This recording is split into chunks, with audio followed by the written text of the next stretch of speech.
what started happening was I started collecting furniture from the trash because we had no money and I wanted my house to look as good as the houses I was cleaning. So I started kind of putting spaces together in our own little apartment with stuff from the trash. And everybody would always compliment how nice our house looked, even though we were poor as can be. Fast forward to a lot of other tragic moments of life. So I always say I got here because death and grief showed me how to feel at home. I lost my dad. I lost my little brother. I lost my fiance at the time when I was 17. Then I also got to experience many years after I got married and I built this dream home in the intercoastal in Boca, like gorgeous house. And I decided I was going to give birth to my daughter, Luna, at home. And I literally created the most sacred space in the world to welcome. I'm getting the goosebumps as you say that. And when she was born at home, like I had flowers and this beautiful lighting everywhere and aromatherapy, the beautiful towels to hold her when she was born. Like I planned every detail. And of course, you're on a high after you give birth. But one of the things that kept coming to me was, this is what I want people to experience. I want people to not just have pretty spaces. I want them to feel like this is the most sacred space they never want to leave. I love that so much. Just like in the opening, I knew we were going to start strong. I mean, there's so many things, but I want to, for the listeners, go into a little bit like, you know, often when we feel stuck or we don't feel supported, even in our spaces at home, we kind of feel like we're alone and someone might not get where we are. And the fact that here you are on the other side of the grief, helping people create sacred spaces, but you have had significant loss. Also, we're going to talk a little bit about what she personally had to overcome to step into this.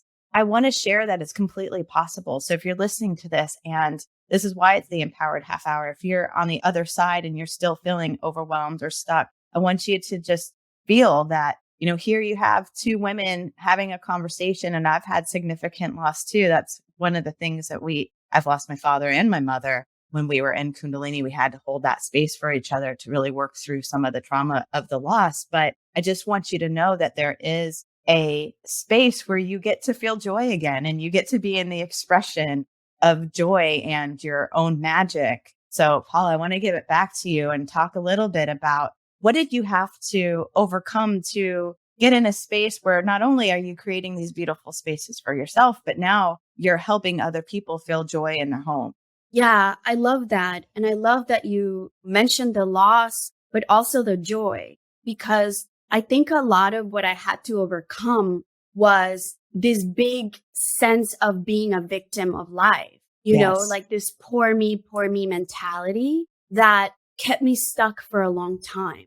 And it wasn't until I decided to get a divorce. That was a very scary decision, but it wasn't until I got a divorce that I realized all of these like inner conversations that were going on in my head of, you didn't even go to school. You dropped out of school when you were in middle school. Those stories. Yeah. You know, like all the sabotage and the stories from the past. And I had to just put my big girl pants on and be like, if I survived and provided for my family when I was 14 years old in a brand new country without any skill. Watch out, world. Look what I can do. I can do this. And I can do it in my own terms. So it wasn't until then I had a job. And I remember I worked at this lighting design company for like 3 months, full time. First time I've worked full time in 20 plus years. I stayed home with my kids all the time and whatever. Yeah.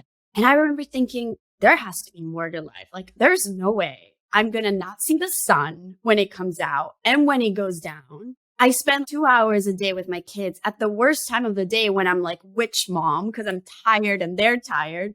I have to trust that I can design my life in my own terms. I love that. And I'm doing it.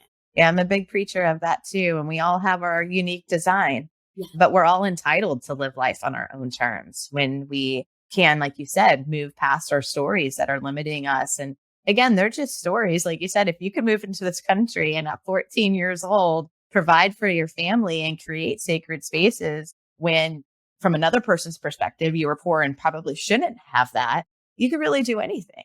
Yes. I want to ask another question. So it's leading me to, if you had to pull one lesson that you've learned through this and to what you're doing now, if you can bring it down to one lesson, I know there's always so many, but what would you say would be one of your key learnings that you could share with the audience?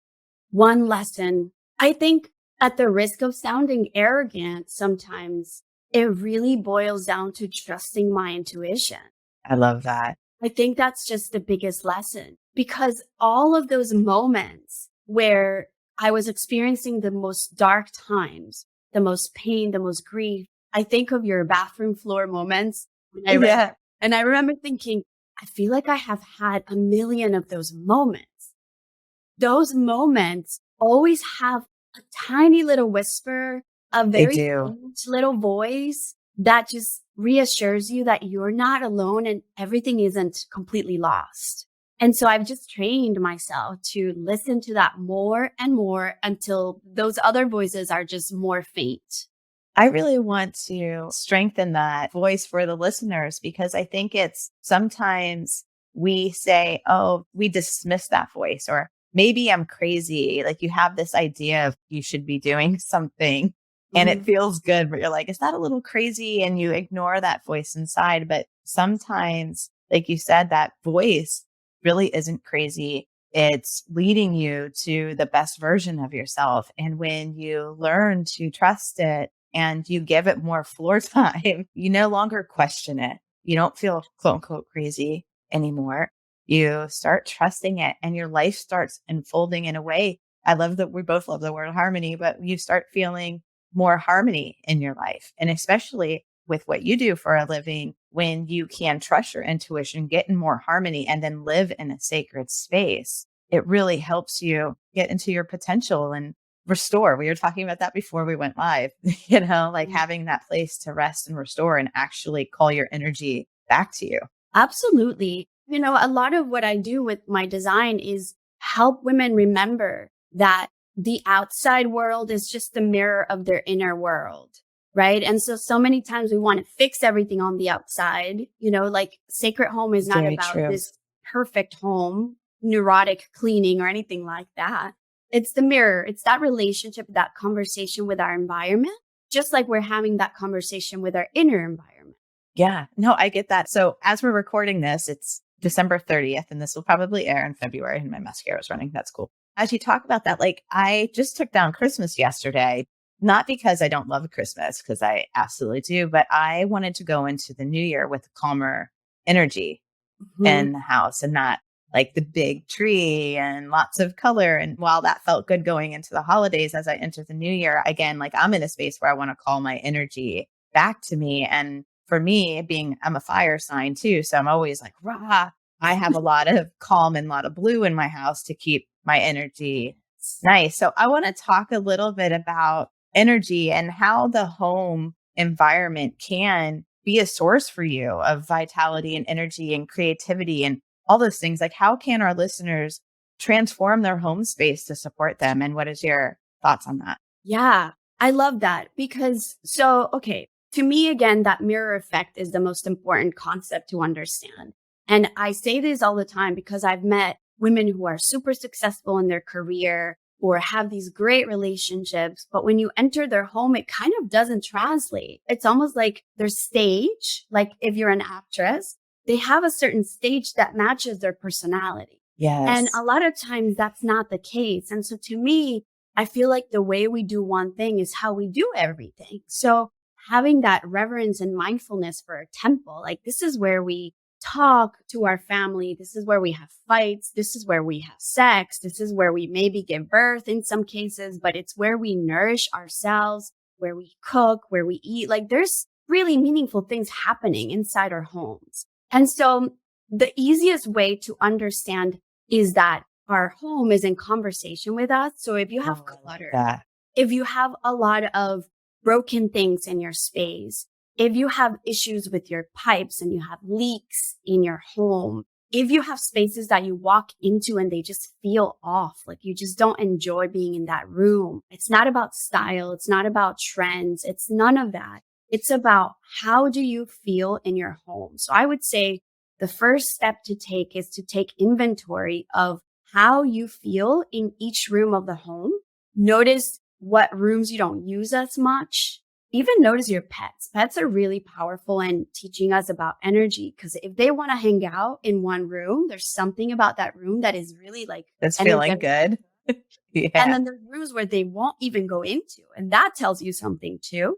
I'm a big fan of cleansing the energy of our Oh, space. yes. So like in my website, I have a great ritual people can follow. And then the next level is to understand that each area of the home relates to a specific area of life. Our money, our romance, our children, our health. They're all living in specific areas of the home. And when you start paying attention, it sounds really woo woo and people can be very skeptical. That's fine. I was super skeptical. I'm like, what? But as you learn to see your home in that way, you start understanding, oh, I have this leak of money going on. And then there's a leak in that bathroom. Interesting. Oh, It's so much fun. I am such a you're like, I get into it. One Yeah. thing that I do have like two more questions I want to ask, but I want to get into another area since you mentioned money. When people think of creating sacred spaces, I know we've talked about this offline. There's a misconception that they're going to spend like thousands and thousands of dollars. But as you started off, you were doing this from picking things up from the trash of the clients that you have. And not that you guys need to go trash picking or anything like that, but there's thrifting. I want you to go into like the different ways people can create sacred space without spending a lot of money. So what are your thoughts on that? Yeah. I mean, I started that way and I've gone in life through so many different stages, right? Like when I got a divorce, I left my $2 million home behind and like started from scratch again in a tiny little apartment. And I made that apartment sacred space with what I had. So my favorite thing to say with that is don't let money be an obstacle ever, period, for anything. I love that. But the second thing is use your creativity, like shop around your own home. Like how can you move things that are in the living room and use them in the bedroom or vice versa? Like little stools can be nightstands and a chair that you use in your office can now be in the living room. Like I have a desk office chair in my dining room because I love the way it feels. Just tune into your creativity and more importantly, make sure that your room feels really good and that it functions well. Whatever you're doing in that space is being available to you. If you need to sit down to have conversations, make sure you have some comfy chairs to sit on. It's not hard and genuinely, you don't need any money to start.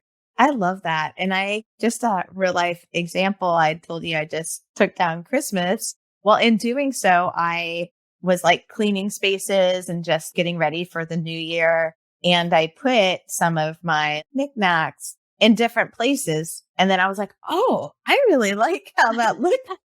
And so then I rearranged how I was accenting things. And I really like how it ended up. I think I even like it better than how I had it originally. So I love that you said that you can start where you are. You can. You can. And what's really cool once you go deep into the energy map of the house is that all these little knickknacks can start becoming symbols and metaphors for the intentions that you're creating. So like I'm doing this vision board workshop next month and it's about using your home as your vision board. Like all these things we want for all areas of our life, there's something that's going to symbolize that in your home decor. So when you walk into your kitchen and maybe that's your romance area, there's a little picture by the coffee machine that you're now being reminded of the intention. So slowly you're in this vibration of always remembering what you're calling for you. It's, oh my gosh. No, I am like already geeking out in my head because, I obviously I'm trying to be there too, but I am like right now, even looking at my walls, I'm like, how fun is that to think of your house like a 3D vision board? Yes. Wow. Yes. It's powerful. So powerful. On a more woo-woo level, when you walk into a temple, like a Hindu temple or a church, The reason these altars are so powerful is because our people are constantly bowing their head in front of it. They're constantly praying to it. They're constantly putting their energy to that space. What if we could do the same thing with our house? Because we're in it anyway. Yeah, I'm like, oh my gosh, I love this so much. I'm already like, okay, I'm going to have you come over though. Yes, I would love to. That's awesome. We pretty much covered this, but I do want to ask another question and just maybe reinforce it from a different perspective. But why do you feel so passionate about this work? I feel really passionate about this work because I think that there's beauty in every rite of passage that we go through, especially as women. I think that there is beauty and inspiration in anything that happens to us in our life, whether it's the painful moments or also the pleasurable moments. So I'm really passionate about transmuting that darkness into light. I love And that. the more pain I think we've experienced in life, like the more loss, the more gratitude for the pleasure and the joy. Like the joy is just that much more grand because you also know the other side. So I'm just really passionate about helping women have an environment that they feel inspired by and uplifted by, regardless of what they're going through in their life.